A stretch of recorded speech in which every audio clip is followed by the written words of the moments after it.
Hey guys, how's it going? Today I want to speak about the subject of, are emotions always helpful?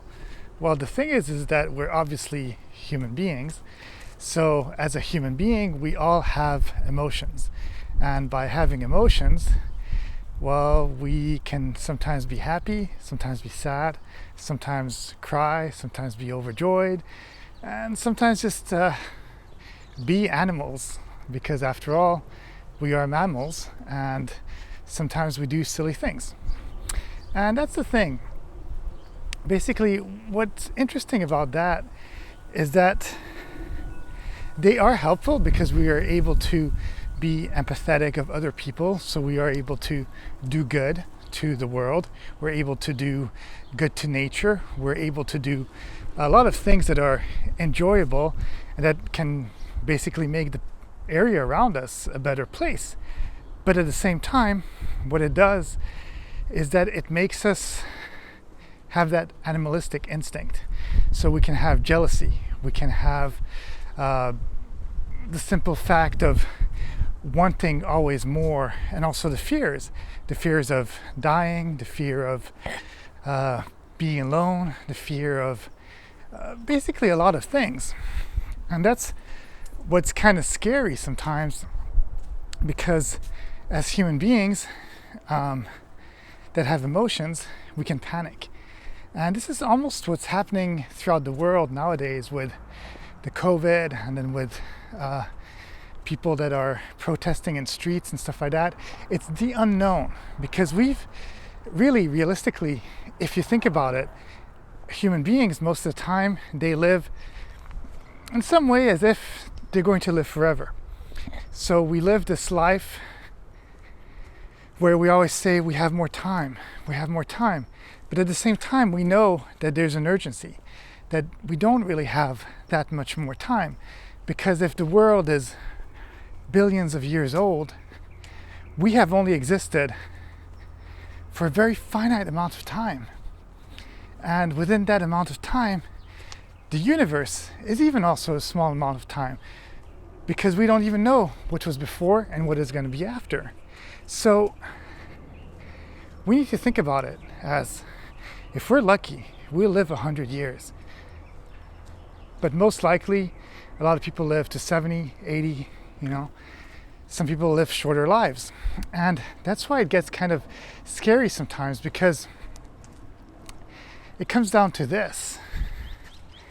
We are animals. We think we're better than them. We think that we can think better than them. We think that we are above them because we have that intellect of being able to know thyself, know thy soul.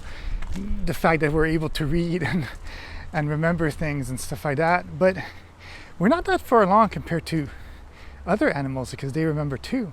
They just have another stream of consciousness than us. They're conscious of the world, but they're not conscious in the same way of words that we are. But they're conscious of life. They're conscious of death. They mourn. A lot of animals, when they see something sad, they will gather, they will try to help, they will try to do things.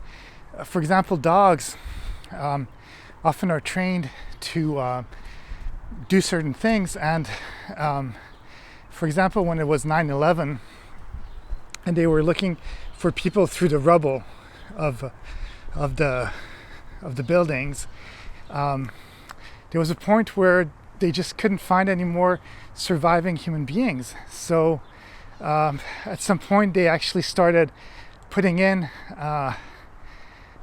human beings on purpose that were alive, because all the ones that they were finding were dead. And by doing that, it elevated the morale of the dogs, because otherwise, every time they would see somebody that was a corpse, they would just get sad because they weren't able to be good boys, to be able to do the thing that they were asked to do. And we're kind of the same way. Emotions are good sometimes because, as I said, it makes us have that element of nurture.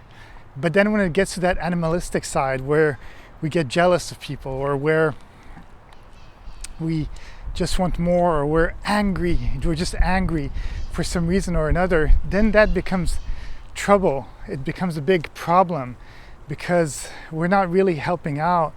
And most times they say that if you can't really remember what you were fighting about or what you were angry about the next week or the next day, well, most probably it's not even that important. And that's why I say that even though in moments of panic, moments of strangeness, well, we need to realize that most probably we're human. We've forgotten about wars in the past. We've forgotten about terrible catastrophes. And whatever is happening at this moment in time is probably not as important as you think. And you don't let your emotions carry away whatever makes you human, because in the end, all we can ask for is love and to be loved and to have peace on earth. And it sounds cliche, but that's really what it comes down to. So that's it. That's all I have to say on the subject. Have a great day, and I'll see you in the next video. Bye.